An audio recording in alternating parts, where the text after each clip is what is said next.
In a major victory for Donald Trump so far, Manhattan prosecutors are agreeing to delay Trump's sentencing in the hush money case because Donald Trump's legal team has filed an argument that sentencing must be delayed, conviction overturned, citing presidential immunity. Now, the judge has not yet decided, this is Mershon, whether or not sentencing will be delayed. This is just DA Alvin Bragg saying, Trump's right. Now, this is, you may be asking, why would they agree to this? Why is this happening? It's not all bad for Democrats.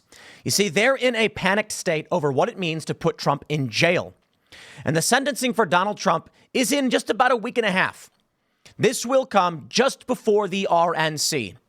Conversations have been happening since he's been convicted as to how they will handle this, because Trump raised a record amount of cash when they convicted him in the first place. If they put him in jail before the RNC, this could be pandemonium. Speculation was that Democrats would find a way to make sure Trump does not go to jail before the RNC. This gives them that out, but ultimately could lead to Donald Trump challenging the conviction to the Supreme Court, where I believe it will be completely overturned. In fact, it is likely, in my opinion, that Judge Mershon will not actually heed the Supreme Court ruling, will argue the conviction stands, but an appellate court will probably, at the lower level, overturn this. Now, I don't know if New York would then appeal it and take it to the Supreme Court, but the general idea here is that Donald Trump, as president, is immune, has absolute immunity pertaining to constitutional duties. He has presumed immunity pertaining to official acts, presumptive immunity, they call it. No immunity for unofficial acts. You may be wondering, but what? He paid off Stormy Daniels. That was the accusation. How would he be immune here? Simple. The prosecutors used official acts that he had engaged in as evidence of his crime. And the Supreme Court explicitly stated you cannot do that in their ruling. Thus, this case needs to be, at the very least, retried. The conviction must be overturned. The case must be retried. Now, to be completely honest, there's no real case here. So this is fascinating. But I can simplify it for you. And, I hate to be the bearer of bad news. This is, my friends, political instability. The charges against Trump in the first place were fake. The statute they used for Donald Trump for this crime it's a misdemeanor. And the statute of limitations expired. How then did they get Trump? Well, most of you know. Some of you may not, but most of you know. They argued that altering business records to conceal another crime is a felony and they can charge him. Now, we don't actually know what the furtherance of another crime was. They never specified that. And you have two very serious constitutional issues at hand. One, now it's presidential immunity, which I think is clear cut. The second, pertaining to this case, has a lot to do with, well, to be completely honest, you're breaking down the system at hand is one state sentencing the frontrunner for the presidency on a crime that doesn't exist. And the constitutional issue is they did not unanimously decide a crime was committed when they determined that a crime was okay, this is the furtherance of a secondary crime would require a jury to convict Donald Trump of having committed a crime. The courts do not have the constitutional authority to determine a crime was committed secondary to this other crime. When they said Trump committed some other crime, and it may have been election interference, it may have been other business records being manipulated, you cannot, as a court, as the government, say someone committed a crime in any context without due process. And that didn't happen here. That's the first constitutional challenge. Now we have the immunity challenge. Let's read the story from the New York Times. They report Manhattan prosecutors on Tuesday agreed with Donald J. Trump's request to postpone his criminal sentencing so that the judge overseeing the case could weigh whether a recent U.S. Supreme Court ruling might imperil his conviction, new court filings show. It is up to the judge to determine whether to postpone the sentencing. Though with both sides in agreement, a delay seemed likely. The judge, Juan M. Merchan, could rule as soon as Tuesday. Now, I think the judge is going to say, yes, we delay, but I don't think the judge will overturn the conviction. A delay would represent a surprising setback for the case, which led to the first conviction of an American president. The sentencing was likely to be the only moment of criminal accountability for the twice impeached and four-time indicted former president, whose other cases are mired in delay. Mr. Trump, who was convicted of falsifying business records related to his cover-up of a sex scandal during his 2016 presidential campaign, was scheduled to be sentenced on July 11th, just days before he is to be formally nominated for president at the Republican National Convention. He faces up to 4 years in prison, though he could receive as little as a few weeks in jail or probation. Now, I was of the mind that probation or house arrest seemed likely, but Brennan Strzok of the Walkaway campaign made a good point on Timcast IRL. He said, why? Why would they stop there? They've gone to the highest degree imaginable every step of the way. Why stop now? And he's actually right. They won't. Here we go. On Monday, the planned sentencing hit a snag when the Supreme Court granted Mr. Trump broad immunity from prosecution for official actions taken as president. The landmark ruling, which was decided 6-3 along partisan lines, dealt a major blow to Mr. Trump's federal criminal case in Washington, where he is accused of plotting to overturn his 2020 election loss. Now, I want to check this right here, because that's a media framing. Let me give you the facts. You decide what it means. I'm not saying support Trump. I'll say give you the facts. Donald Trump communicated with Mike Pence, the vice president, as to whether Mike Pence should count electoral college votes from states that were currently in dispute. By all means, if you think Trump was trying to overturn his election loss, you can believe that. The reason I'm breaking it down that way is that the view of the right is that Donald Trump was trying to uphold the Constitution, though it would have benefited him. The Constitution states that the state legislatures have final say in their elections. And in several states, the state legislatures were disputing the electoral vote count in those states. The governors sent the counts anyway. Mike Pence had to count the electoral vote. Trump said, you don't have to count the ones that come from states that are in dispute. This would have led to a contingent election where the House delegations would have selected the president. Thus, they would have chosen Donald Trump, likely because there are more Republican House delegations. We don't know for sure. By all means, if you believe Trump was trying to overturn his loss, sure, that's one way to phrase it. I just want to make sure you know the facts. They're going to say, although the Manhattan case does not center on Mr. Trump's presidency or official acts, but rather on his personal activity during the campaign, his lawyers argued on Monday that prosecutors had built their case partly on evidence from his time in the White House. And under the Supreme Court's new ruling, prosecutors not only cannot charge a president for any official acts, but also cannot cite evidence involving official acts to bolster other accusations. In a letter to Justice Merchan, Mr. Trump's lawyers contended that the conviction, they should just say judge because they're confusing now with the Supreme Court, that the conviction should be set aside. They also asked the judge to postpone the sentencing while he considered their request. In response to the letter from Mr. Trump's lawyers, the district attorney's office wrote that prosecutors did not oppose Mr. Trump's request to delay the sentencing. Although we believe defendants' arguments to be without merit, we do not oppose his request for leave to file and his putative request to adjourn sentencing pending determination of this motion, wrote Joshua Steinglass, one of the assistant DA district attorneys who tried the case against the former president.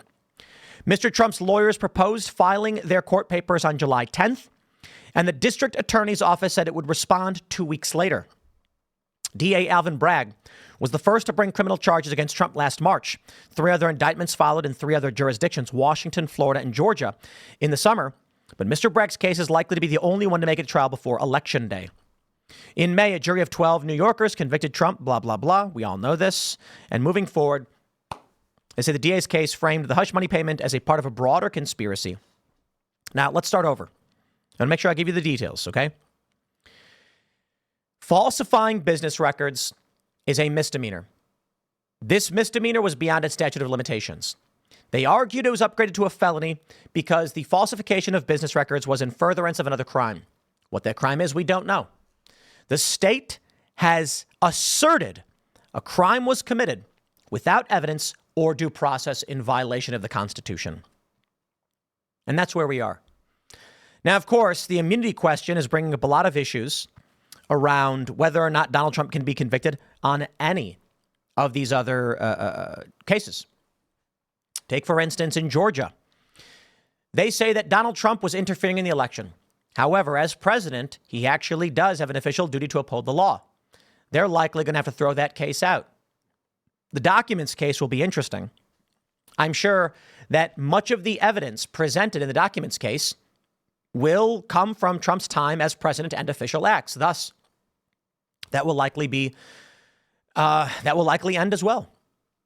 I don't know how they can move forward with any of these charges against Trump now that the Supreme Court has said you can't use official duties as evidence. Thank you and have a nice day. But of course, that won't stop the media. We got this story from the Washington Post. Supreme Court's Trump immunity ruling poses risk for democracy, experts say. The court's decision raised fears that a future president will be able to act with impunity because official acts of the president have been deemed off limits from prosecution. When have they ever been in limits? When have we ever criminally charged a president before? We haven't. So the question didn't need to be asked. But no one has criminally charged Barack Obama for killing Abdul Rahman al-Awlaki, a 16-year-old American citizen. Why not? Honest question. Why isn't Merrick Garland going to jail? He defied a congressional subpoena. Why did the DOJ refuse to prosecute Merrick Garland? Because he runs the show. Because he's above the law. Plain and simple. Merrick Garland is above the law. Otherwise, he should be in jail for contempt of Congress, just like Steve Bannon is right now and Peter Navarro. But of course, Merrick Garland's above the law. So is Joe Biden, who also committed crimes of classified documents, same as Trump, and they won't prosecute him. Now, to be fair, if you want to build the case against Joe Biden and you have to cite evidence from his time as the vice president, that's interesting. I don't know what the ruling is on vice presidential immunity, but it may be similar. And I think it would be fair if it was, in which case I'm fine if Biden and Trump are, if neither of them are criminally charged or indicted, or if these cases move forward pertaining to classified documents. I don't care. No one's been charged before, and the president has plenary declassification powers. He is the nexus of classification. It is his determination. So there you go. Well, Joe Biden was vice president, so he didn't have those powers. But I got no problem to say right now, okay, we can drop that one. It's not really a big issue as far as I'm concerned. But of course, the left is going to whinge and scream over immunity and claim it's the end of democracy. Behind the curtain, Trump's imperial presidency in waiting. Come on, man. Laughable. Former President Trump, if reelected, plans to immediately test the boundaries of presidential and governing power, knowing the restraints of Congress and the courts are dramatically looser than during his first term, his advisors tell us. It's not just the Supreme Court ruling on Monday that presidents enjoy legal immunity for official acts. Trump would come to office with a cabinet and staff pre-vetted for loyalty and a fully compliant Republican coalition in Congress devoid of critics in positions of real power. You know, there's another big story happening right now that I wanted to cover, but with this big breaking news. Democrat governors have convened a secret meeting. It's not really secret, but a private meeting where the assumption is we know they're talking about Biden. The fear among Democrats is Joe Biden is going to destroy the party down ballot. My friends, hear me. We must do everything in our power to protect Joe Biden, to defend the honor and integrity of the Biden family. You know, Joe Biden, he's sharp. This version of Joe Biden is the sharpest and wittiest I've ever seen. Ever. So he should be the nominee, and he won the primary. Yeah, they're trying to get Joe Biden out because he can't win. With Joe Biden on the ballot, Democrats down ballot suffer. And that could mean Republicans sweep the Senate, the House, and take the presidency, as well as governorships in the states where those elections are happening. They can't have that, can they? No, so don't worry. The media will claim Trump's a dictator. Trump promises an unabashedly imperial presidency. Does he really? I mean, what does this even link to? Trump loyalists. One that would turn the DOJ against critics, deport millions of people in the U.S. illegally. I'm sorry. I love that one. Let me rephrase this for you. One that would turn the DOJ against his critics. That is extreme hyperbole. What Trump supporters and Trump have stated is they would criminally charge criminals in the proper procedural way. Deport millions of people in the U.S. illegally. So uphold the law. Slap 10% tariffs on thousands of products and fire perhaps tens of thousands of government staff deemed insufficiently loyal. No. We want people fired for being bloat in the government that are weighing us down and causing us problems. I don't care if they like or don't like Trump. If you work at the EPA or whatever and you're a Trump voter and Trump fires you, bye-bye. Sucks for you. Sorry you're losing your job. But we need to get rid of these bureaucratic bloat jobs. Sorry, that's just a reality. He'd stretch the powers of his presidency in ways not seen in our lifetime.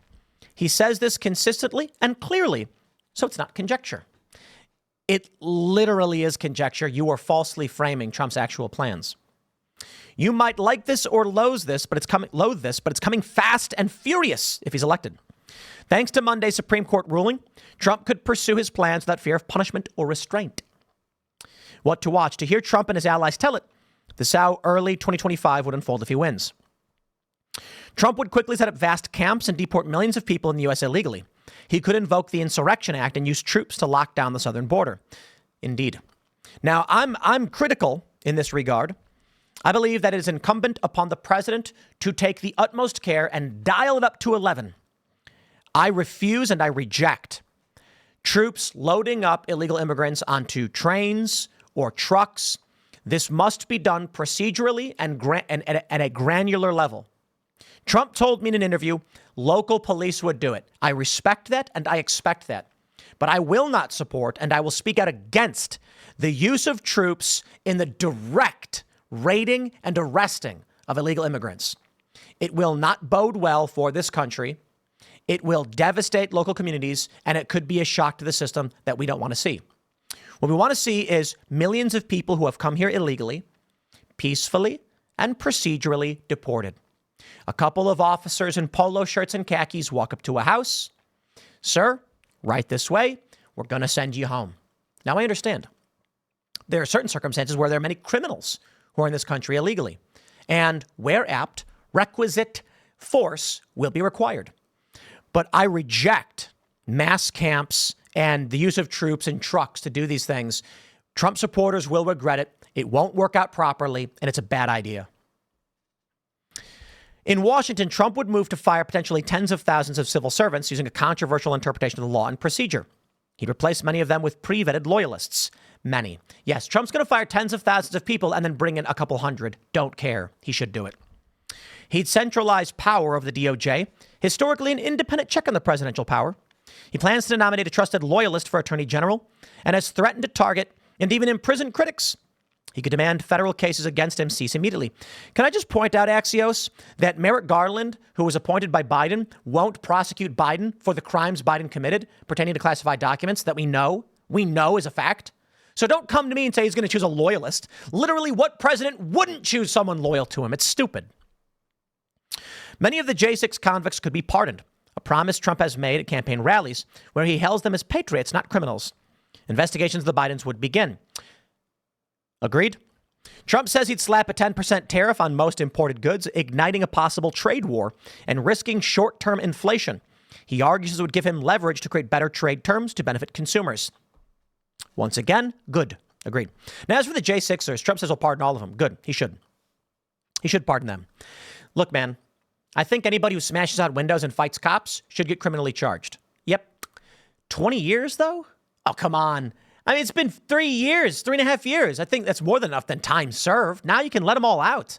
They've done their time. Come on. Wasn't that crazy? As for tariffs, let me tell you, my friends, we're building a skateboard company, the Boonies. We've got many boards currently in production. Take some time. And we're also working with another company on made-to-order production and distribution. So boards are always made fresh just for you. Now, here's the issue. They could make them in America, Well, they can make them in China. And I said, how dare you, good sir, offer me a Chinese-made option? We want our skateboards made here in the good old US of A with good old North American rock maple. And they were like, yeah, okay, cool. And I was like, oh, okay, right. It's more expensive, though. The boards will be more expensive. So be it. It's what we have to do. My question to all of you when it comes to these tariffs. You want a cheap product? You want to save a little bit of money? No, I get it. You need to save money, right? But no. Listen, it's an addiction. The more we have our manufacturing done in China, the weaker our economy is. I know that if we make our skateboards here in the good old US of A, they're going to cost more money. Our profits will be lower. Good. You will probably have to spend a couple bucks more than you would on the Chinese-made board.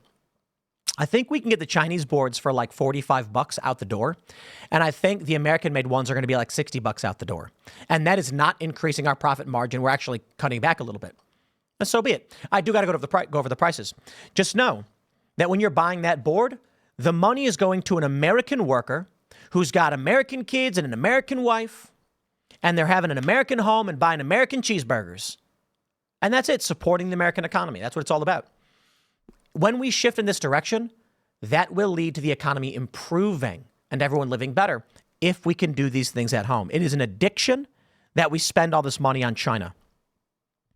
Conversation would intensify about when Justices Clarence Thomas and Sam Alito would retire. I say if Trump gets reelected, we are going to need Clarence Thomas and Alito to retire immediately. Oh, I know, no. People are pounding on their table screaming because Clarence Thomas is based AF and everyone loves him. I know. But we're not going to play the same stupid game that Democrats played with Ruth Bader Ginsburg, right? Clarence Thomas may be based AF and Alito as well. The two most based of the Supreme Court justices. And that's why it's imperative that at their age, they choose successors. I firmly think so. They have successors already drawn up. President Biden said last month, the next president is likely to have 2 new Supreme Court nominees, and I'm here for it. If Trump were to win and the 2 oldest justices retired, 5 of the 9 justices would have been handpicked by Trump. Oh, yeah. That's Hillary Clinton's fault. Ruth Bader Ginsburg could have retired under Obama, but she didn't want to do it. Democrats privately predict Republican majorities in the House and Senate if Biden loses. And that's why they are in panic. So blah, blah, blah. They're going to spit and yell. They're going to scream and complain. Biden's trying to put Trump in prison. Okay? That's his DOJ. I don't want to hear it, and I don't care. What I want is a secure border for this country, a future for this country, a functioning economy, and no war. Trump's far from perfect, but it's the best we're going to get. I'll take it. Next segment's coming up at 4 p.m. on this channel. Thanks for hanging out, and we'll see you all then.